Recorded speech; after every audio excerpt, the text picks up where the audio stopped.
All right, shalom, shalom. We just want to start off by saying, Call Halayim La Yahweh, Yahweh, Bahashem, Yahushai, Bahashem, Rachakodash. We want to give double honors to the apostles and the elders, great millstone. Peace and salutations to the hopeful elect and to the occupants spreading this truth at the four corners of the earth. We're just a few brothers from the great millstone Des Moines camp coming at you with a Lord willing edifying lesson. Okay, and in tonight's topic, right, what we're going to be going into, and what we're going to be going into is how there is no enchantments against Jacob, man. Okay, as it says in Numbers 23 and 23. All right, because with as the scripture saith, I just grab it real quick. This is Isaiah. Let's see, Isaiah in verse 15. It says, "Yeah, truth faileth, and he that departeth from evil maketh himself a prey. And the Lord Yahweh, Bahashem Yahushai, saw it, and it displeased him that there was no judgment." Okay, and with us departing from evil, right, with the hopeful elect, okay, departing from evil, all right, and moving in that righteous vibration, okay, to this world, we're made a prey. All right, because with this world is full of what? It's full of unrighteousness. Okay, it says that darkness covered the earth, and gross darkness the people, man. And what is that darkness, right? Proverbs 4 and 19, roughly paraphrasing, it says the way of the wicked is as darkness, man. Okay, so hey, there's a wicked vibration on this world, man. Okay, and with us, right, with the hopeful elect departing from evil, all right, putting off that old man, okay, and walking in newness of life, right, as the scripture says, we make ourselves a prey. All right, and these spirits be hopping on people to try and do some witchcraft, some divination, some voodoo. Okay, and hey, it's all to no avail at the end of the day. Okay. Mm-hmm. Right, as it says in this Numbers 23 and 23. I just grab it real quick. This is Numbers 23 and verse 23. It says, "Surely there is no enchantment against Jacob, neither is there any divination against Israel. According to this time it shall be said of Jacob and Israel, what hath the Most High wrought." All right, so hey, in this account, man, all right, Balak went to Balaam to try and curse Israel, man. All right, but he ended up blessing Israel, okay, because the scripture says what? There is no enchantment against Jacob, nor any divination against Israel, man. Okay, hey, as long as we're walking in the fear of Yahweh Bashem Yahushai, all right, hey, these peons, hey, they can't do nothing against us, man. All right, as it says in it's going to allude to it in Psalms 34 and verse 7. I'll grab it real quick. Mm-hmm. This is Psalms 34 and verse 7. "The angel of the Lord Yahweh encampeth round about them that fear him, and delivereth them." Right, those that fear Yahweh Bashem Yahushai, man, hey, the angels are around protecting against the wicked wiles of the devil, man. Okay, against these divinations, man, and these different enchantments that people may be trying to do onto us, man. I have this precept I'm trying to find. Where I can grab it real quick. Mm-hmm. How's it go? If the Lord be for you, who can be against you? I think that's Romans 8:31. Yep, you're right. Yeah, because I was holding it as well. Well, I'm here. I'll read it for you. Yep. This is Romans 8 and verse 31. It says, what shall we then say to these things? If the Most High be for us, who can be against us? Mm-hmm. And that's plain, right? And it don't matter how much divination and witchcraft anyone tries to do against the men of the Lord. There's nothing that they can. There's nothing that they can do against the Lord's servants. The Lord said He has care for His elect. Right? The Lord's not about to just let somebody curse His elect, His servants, and allow them to go through something that He didn't ordain for them. Right? It said who is said in I forget how it's worded, but basically the Lord's counsel shall stand. No one's gonna say anything against the Lord's counsel. And the Lord's counsel is to guard His elect, protect those that trust in Him and fear in Him. But you got it. God, this is Isaiah. And Let's see. This is Isaiah 54 and verse 17. It says, "No weapon that is formed against me shall prosper, and every tongue that rise against thee in judgment thou shalt condemn. This is the heritage of the servants of the Lord Yahweh by Shem Yahushai, and their righteousness is of me, saith the Lord Yahweh by Shem Yahushai." All right, so hey, no weapon formed against the hopeful elect is going to prosper, man.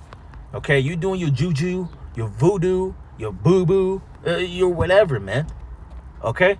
No weapon formed against the Lord's hopeful elect is going to prosper, man. Okay, and every tongue that, rise up against us, hey, we shall condemn, as the scripture says, man. This is a quick one. Psalms 105 and verse 14. He suffered no man to do them wrong. Yea, he reproved kings for their sakes, saying, touch not mine anointed and do my prophets no harm. So this is the Lord's sentiment towards His elect. Right? The Lord's not going to allow harm or evil to come upon His elect. Right? We may get put in certain situations, right, to try us. Right? The Lord, it said that the trial of man is in his reasoning. So the Lord might put us through certain things so that we can go through it and be strengthened, increase our faith, so on and so forth. But evil is not going to come upon us if the Lord didn't ordain it. It's reminding me of what the Lord Yahushai said to Pilate. He was like, you was only able to man, Salaki, I'll just grab it real quick. Salaki. Lord, will I could find it in a timely fashion.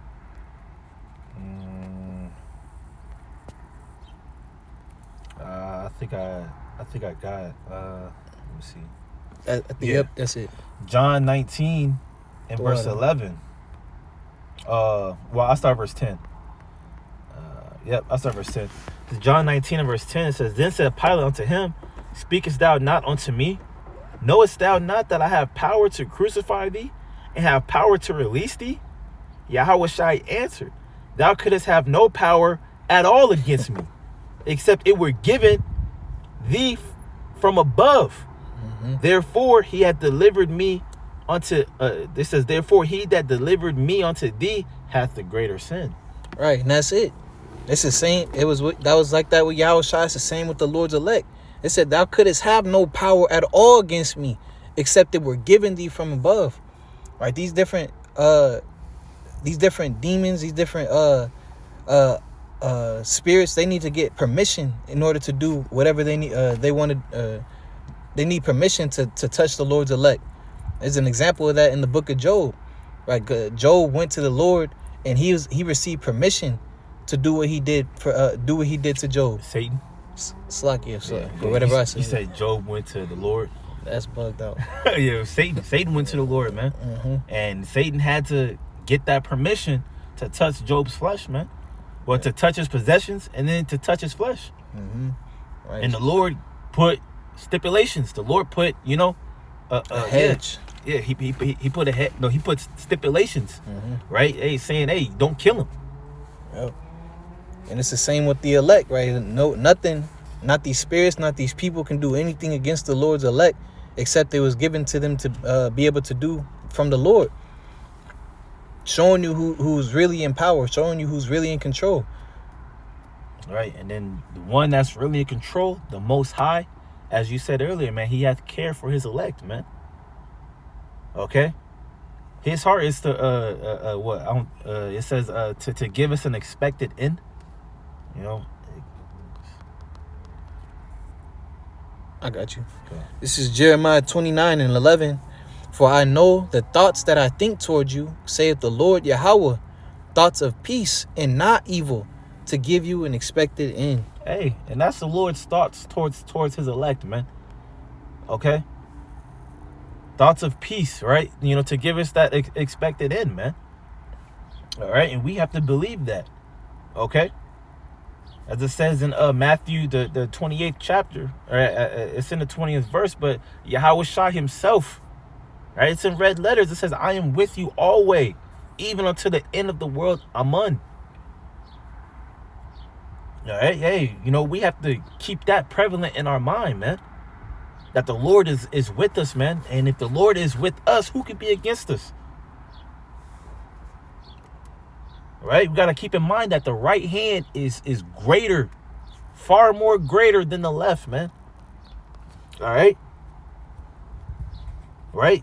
With Janus and Jambri, that left hand, it couldn't prevail against, right, what Moses and Aaron was doing, man. Go ahead. This is Exodus. Man, Salaki, I grabbed the wrong spot. This is Exodus 7.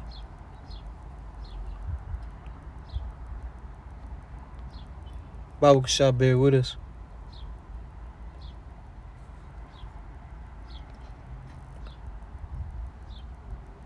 This is Exodus 7 and verse 9. When Pharaoh shall speak unto you, saying, show a miracle for you, then shalt thou say unto Aaron, take thy rod and cast it before Pharaoh, and it shall become a serpent. And Moses and Aaron went in unto Pharaoh, and they did so as the Lord Yahweh had commanded. And Aaron cast down his rod before Pharaoh and before his servants, and it became a serpent. Right, so it's showing that right hand power. Then Pharaoh also called the wise men and the sorcerers. Now the magicians of Egypt, they also did in like manner with their enchantments. Right, just grabbing this to show that the left hand also has power too. For they cast down every man his rod, and they became serpents. But Aaron's rod swallowed up their rods. Right, just showing that the power of Yahweh B'Shem Yahushai is stronger than the left hand side. They was using left hand energy to do what they was doing. Moses was using right hand power, right, which again is stronger than the left hand. So whatever enchantments these people do, it don't got nothing on the power of the Lord. Yeah. As we come on, go ahead. I was gonna say, show forth at the point in time where they couldn't mimic when those magicians couldn't mimic what the Lord was doing. Right, they had to admit themselves. They said surely this is the finger of God. When the Lord brought forth certain plagues that they couldn't replicate. I believe it was the lice. They couldn't replicate the lice. Just grabbing this quick point, showing that the right hand is stronger than the left hand, and it's like that to this very day. What you got? Right, hey, it's bringing me back to that scripture in Psalms, man. All right, it says the angels is encamped about them that fear Yahweh B'Shem Yahushai, man. Okay, so hey, as long as we doing what we need to do in sincerity and truth to the best of our ability, right, to please Yahweh B'Shem Yahushai, hey, we really ain't got nothing to worry about. The victory is already guaranteed. I like to picture wherever his hopeful elect is going, you just got an angel just standing there, arms crossed, just on guard, just peeping the scene, and some come up, hey, he's rebuking it, he's annihilating it, Yeah, that's true power, and that's what's with the elects, the Lord's servants, the elect. So we don't gotta fear what these people on the left hand try to do against us. So hey, hopefully this was edifying. We just want to end it off by saying, call Halayim like Yahweh B'Hashem Yahushai B'Hashem Chakodash. I want to give double honors to the apostles and the elders of Great Millstone. Peace and citations to Ophalek and the Akins for the truth that the four corners of this earth. Shalom. Shalom.